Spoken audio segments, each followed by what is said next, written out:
This is part two. It's going to be way shorter because I probably should have stopped earlier in part one.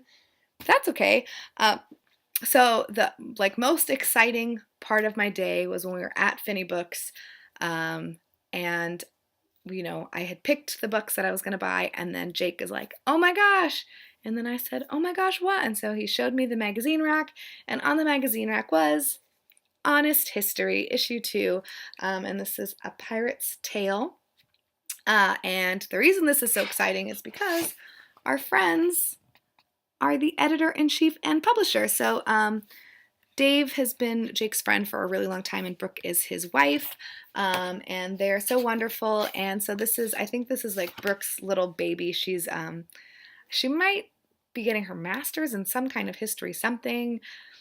I don't know because I'm not like super close friends with her. But this is her little like magazine baby, so it's kind of like a kids magazine about history, and so each issue she covers a different topic. So I don't have the first volume or the first issue, and I would like to get my hands on it, so I have to try to find that. But that was like, I started crying. I was so excited because like how cool is that? Very fun. And then some more things. I think we got all of these at Finney too. I picked out 5 because they were $2 each, and I was like, I'll pick 5.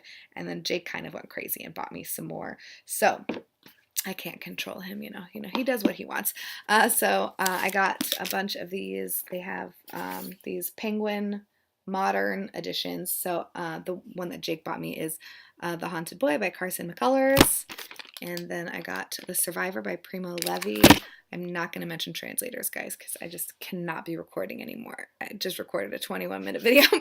And then Madame du Deffand and the Idiots by Javier Marias. Fernando Pessoa, which I have his book that I have to read. I Have More Souls Than One. 3 Japanese short stories by Akutagawa and others. And The Garden of Forking Paths by Jorge Luis Borges. I don't know how to pronounce that, but it makes me laugh because I love The Good Place, and so now when I see the word forking, and then Jake also got me 3 more of the Little Fabers books. So this is Mrs. Fox by Sarah Hall, which that's so cute. I didn't notice that because he calls me Fox, so that's really sweet. Dante and the Lobster by Samuel Beckett, and 3 Types of Solitude by Brian Aldiss. So those are all the little ones. So those are all of the books that I purchased, and then now I will show you the books that Jake bought. So, oh gosh, I'll start off with the 2 magazines. I was really pleased when I saw that he bought these because I'm obviously really into magazines and literary journals and that kind of stuff, and I feel like he doesn't really buy them, but he's, an artist and is really into art, and there's a lot of really great art magazines, so he got a couple. The first one is High Fructose, and I feel like he probably just got it because that cat is hilarious looking.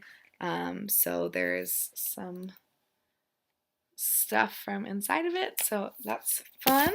And then he also got Illustoria for creative kids and their grown-ups. I don't know if he read that part, but that also looks super sweet. I'll try to remember to link stuff below that's fun, like the magazines and stuff. Then he got this that I'm not interested in reading.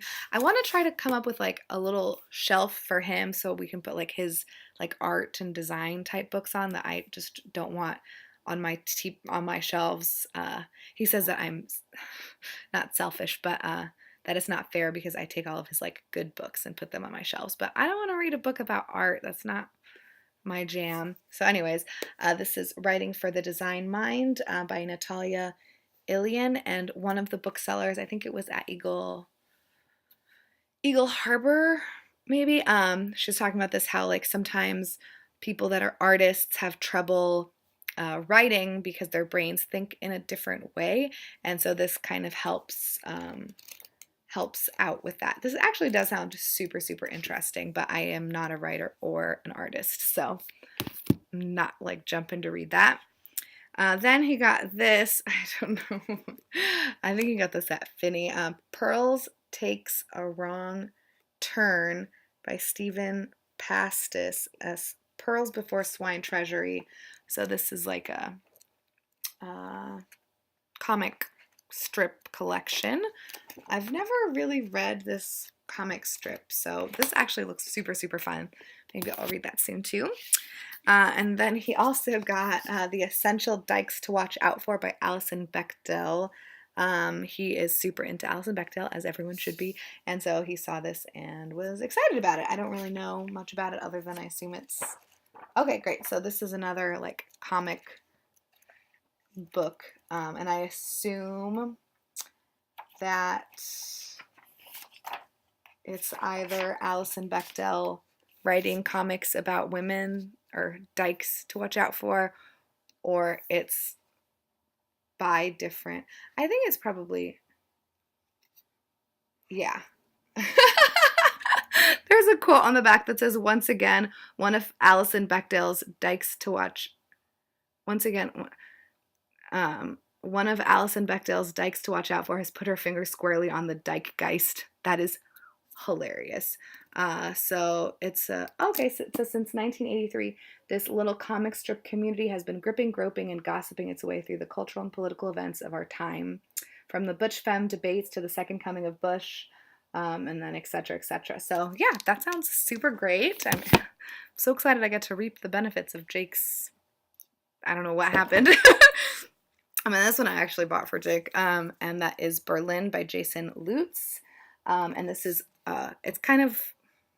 it's 3 books in one volume, and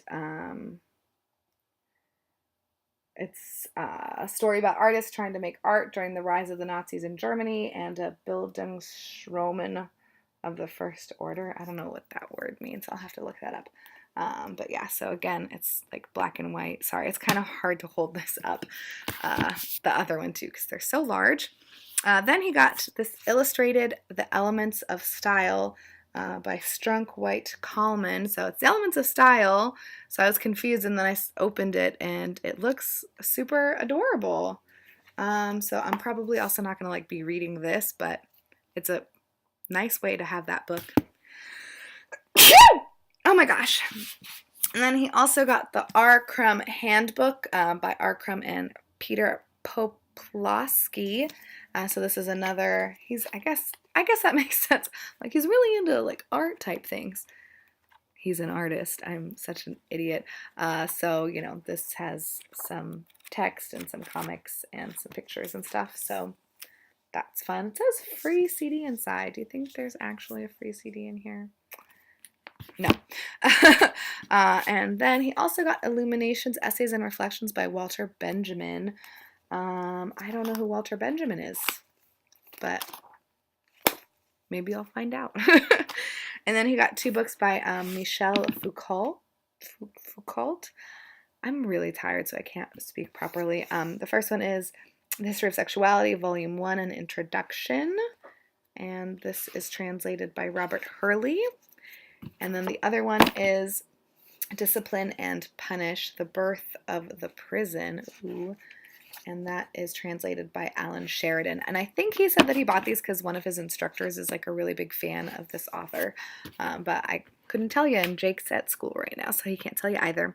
Those are all the books. That was the end of the book haul. Also, I have a bunch of books that I bought at the library book sale, but I'll do that book haul later in the month. Yeah, I'll talk to you guys later if you've read any of these. This is weird because I talked about other books in my other video that I feel like are more books that I would be interested in if you had read or not. But if you watched both of them and have anything to say about any of them, let me know. Okay, bye.